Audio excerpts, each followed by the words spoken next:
கதைகள். காகமும் பானையும்.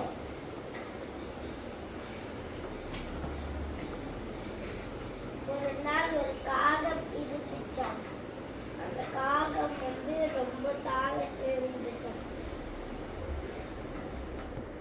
அப்படியே அந்த காகம் ஒரு வீட்டு மேல நின்று ஒரு பானத்தை பார்த்துச்சாம். பானத்தை பார்த்து அதுக்குள்ள தண்ணி குடிக்க போச்சோம்.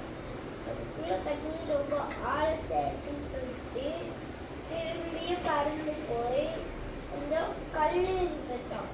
அந்த கல்லெல்லாம் எடுத்துட்டு அந்த பானைக்குள்ள போட்டாங்களாம் காகம்.